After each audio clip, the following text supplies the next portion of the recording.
everyone, Clio here, and today I'm here to talk about the classics that I have on my TBR. So this is basically part of a series in which I'm diving further into certain parts of my TBR. So I have a big book TBR that's already out, then this is the Classics TBR, and then I'll also have a Fantasy TBR go up.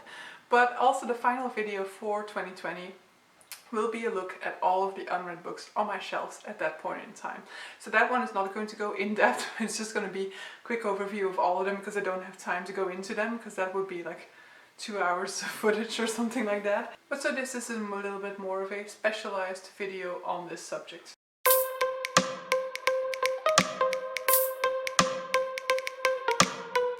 But so without further ado, let's dive into this video and look at all the classics that I still need to get to.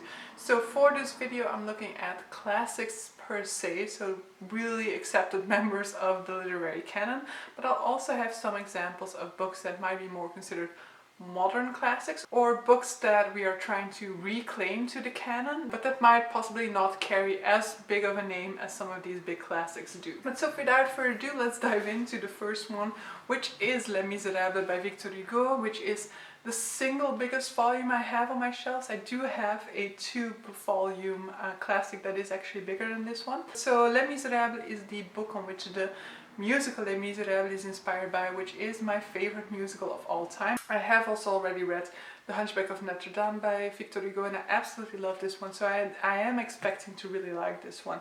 But so this one is definitely one that is going to be looking at social injustice and is very much looking at the hardship of living through that period in time.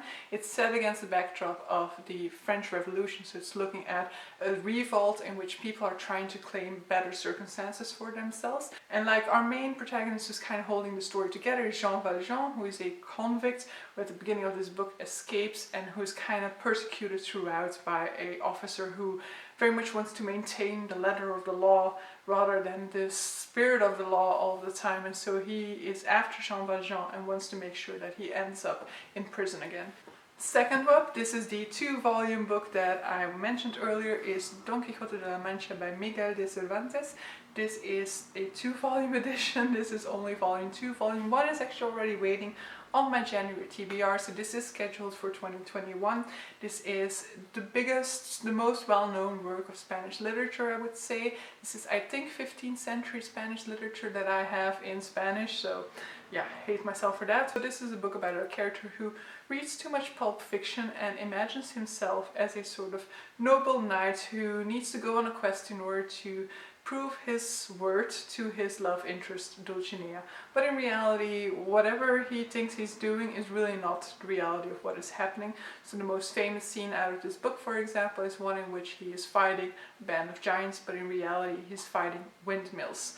I am hesitant with this one, but I do also often see it mentioned as like a favorite classic of all time or in top 10 lists of people, so it seems to be that a lot of people have really enjoyed this one, so I'm hoping that that will be the experience that I have with it as well. Then we have Wuthering Heights by Emily Bronte, which is the only Bronte sister that I haven't read so far, so I have actually tried to read this book multiple times, but I really haven't gone far into this one because it's kind of a story within a story, or rather we start a story in a later time period than the main bulk of the story, and so I've never really gotten past the beginning, that opening section to this book, to really dive into the story itself. It's basically a tragic story about these two people who are drawn to one another. They have love for each other, but I wouldn't even say, based on movie adaptations, that it's really love. It's more like desire, passion, obsession with one another, and it's a very toxic relationship, it seems, and they both will end up very unhappy as a result. And yeah, it's a tragedy. Don't go into it expecting it to be a romance or even to root for the romance, maybe. I mean, I don't know, I haven't read it yet, but that's what that's kind of the mindset with which I'm going to go into this one. Next up, we have For Whom the Bell Tolls by Ernest Hemingway, which is a book set around the time of the General Franco in Spain, which I have never read a book about, and so I'm very interested to dive into that subject matter a little bit more and to, you know, find out about that period in time. I think I learned a little bit about it when I was studying Spanish, and you know, when I lived in Madrid we would often pass by the sort of memorial to Franco, which is this like giant monument which really seems like a glorification of the character of Franco, and it's actually a very contested monument in Spain as well, because it does indeed seem to be a glorification of this person who's responsible for a huge massacre of Spanish people within their history. So I'm eager to dive into that period of time. I have read Ernest Hemingway before, but I only read like The Old Man and the Sea, which is a very short one. So I didn't love it, but I didn't dislike it. So I want to dive into more of his works. Another Ernest Hemingway that I have on here is A Farewell to Arms, which is based off of his own experiences in the war. He was enlisted in Italy apparently, and so this is going to be a look at First World War through the eyes of somebody who's actually experienced it, who is also just a very good and well-known literary writer in general. So I'm not necessarily very interested in World War I, World War II subject matter. However, I have definitely loved and read a few of them in the past, but I would be interested to read one that is actually written by somebody who was there, who experienced it firsthand. Then we have Moll Flanders by Daniel Defoe. This is basically the story of a woman and her downfall due to the circumstances of her life. She is born in prison, so she's born in unlucky circumstances, and she will have to struggle throughout her life in order to survive. So she will go into prostitution, for example. She goes down a criminal path later in life, and I'm hoping for this book to be social commentary, to really go into the fact that this woman has to resort to all of these things because of the way in which reality is so harsh for people in her circumstances, rather than it being a condemnation of the choices that she makes in life. Because it's a classic, it could go either way, so I'm hoping that it definitely goes in the direction that I want to, but I am also hesitant with going into it. Then we have two books by Jules Verne, so this is French literature, and so it is basically sci-fi adventures is mainly what he's well known for. I've read two of his most well-known books. I've read Journey to the Center of the Earth and 20,000 Leagues Under the Ocean, or Under the Sea, something like that. I absolutely love those, and so I do want to dive into more Jules Verne, because it's been quite a while since I read any. So one of them is one of his most well-known works as well, and that is Around the World in 80 Days. It also has 5 Weeks in a Balloon in here. Title speaks for itself. And then you also have The Mysterious Island, which title also speaks for itself. So yeah, I'm very much looking forward to diving into those, because it's like, I like adventure stories, and I definitely liked the way in which Jules Verne handles those. Plus Jules Verne is actually an author who kind of imagined certain things that ended up really becoming inventions that people have actually made later on in life. Next we have The Lost World and Other Stories by Sir Arthur Conan Doyle. So Sir Arthur Conan Doyle is mostly known for his Sherlock Holmes series. However, I'm really not that interested in detective stories, but I do still want to try or sample some of his writing, so I'll be doing that through this short story collection. Then we have The Last Man by Mary Shelley. So Mary Shelley is of course known for her work Frankenstein, the Modern Prometheus, and she's kind of known as the sort of like originator of the sci-fi genre. And this one is actually an apocalyptic work. It's a book in which we're going to be looking at the end of the world apparently, and she's looking at so it says here that it unfolds a somber and pessimistic vision of mankind confronting inevitable destruction.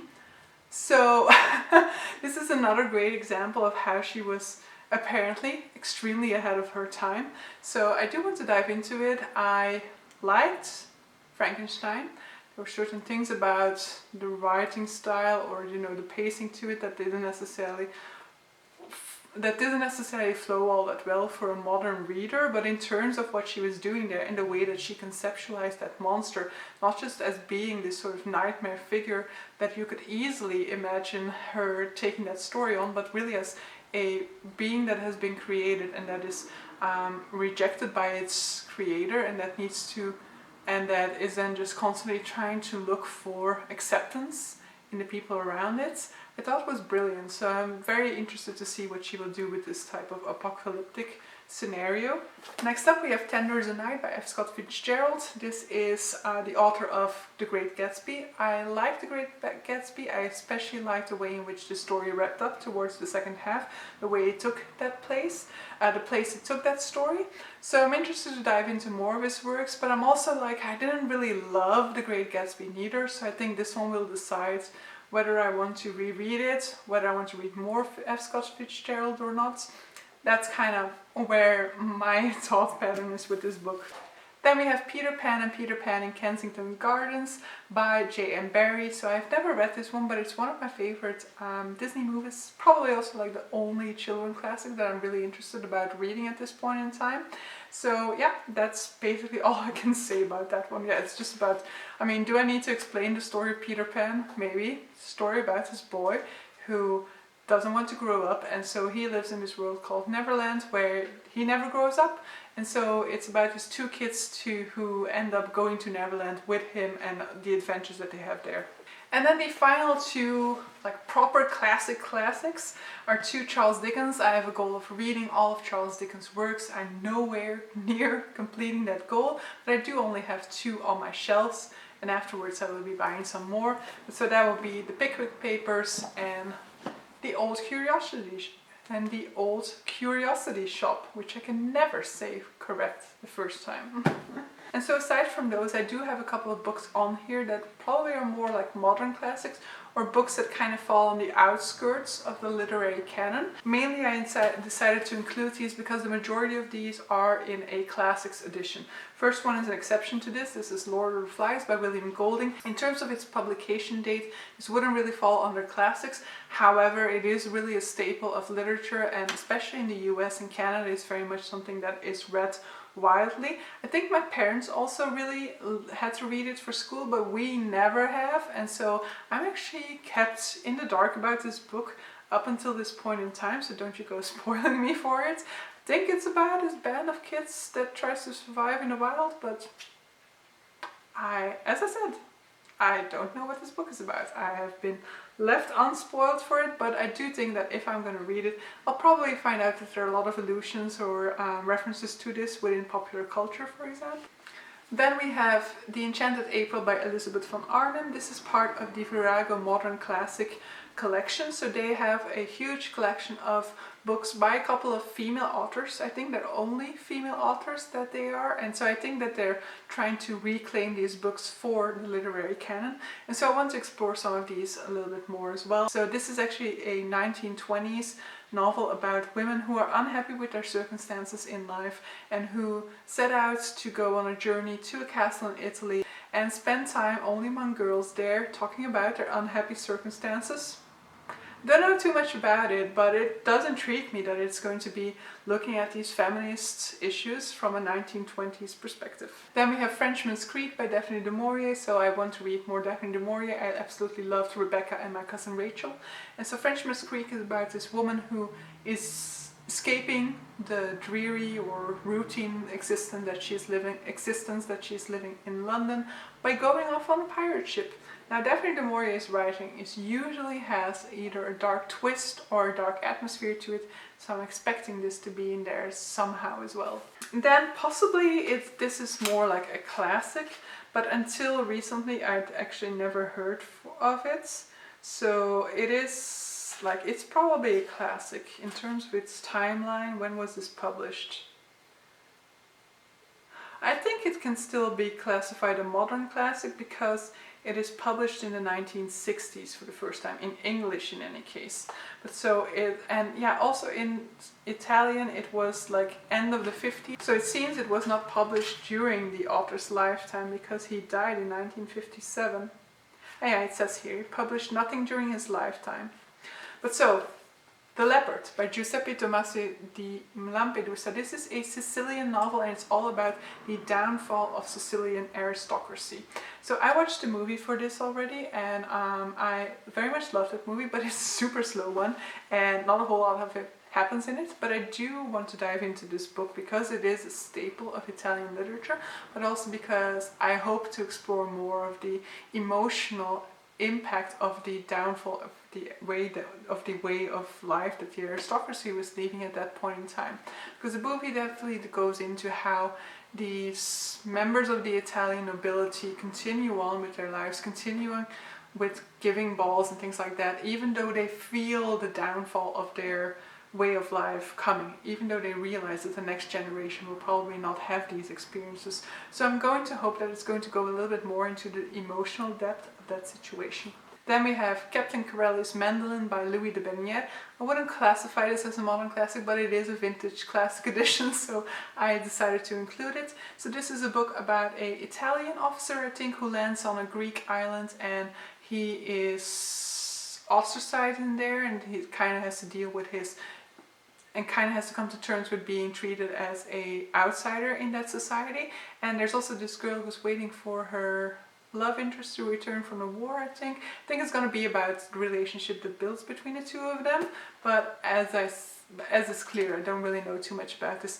I know my mother absolutely loves this one, so that's also a reason to dive into it, because we do have pretty similar tastes. Not necessarily because she doesn't like fantasy or anything like that, but if she likes a book and I read it, I usually like it as well. And then the final two on here are books by John Williams, which is an author who I don't necessarily consider a modern classic, just because I think he was just recently rediscovered. Because I'd never heard about this author until around the time when I was at university, when his book Stoner had a big resurgence. I don't even know why, whether his works were just republished at that period in time or something like that. But so at that time, his book Stoner was a massive hit, and I had read it and loved it.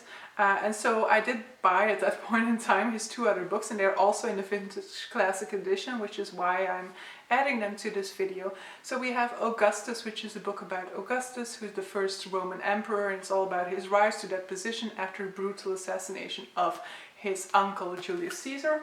And then we have Butcher's Crossing, which is about this guy who decides to leave academia, decides to leave his education in Harvard in order to set out into the West, into the wilds, where he hears a story about how there's this band of buffalo out for grabs, basically. And so he decides to try and catch these, hunt these buffalo. And I'm guessing that is a story about the trials and tribulations of that process, but also about reconnecting to nature, reconnecting to your wild side, in contrast to the sort of like civilized, settled down life that he was leading before that. So yeah, these are all the books on my Classics TBR. Definitely let me know down below what you want me to prioritize off of this list, or what you think is missing. You know, if there's a huge classic that you think I would absolutely love that needs to be added to this list, definitely let me know as well. Possibly I've already read it, of course, and so then it's not in this video, but then we can talk about it down in the comments below. But so yeah, see you guys, hope you enjoyed this video, and see you for a future one. Bye!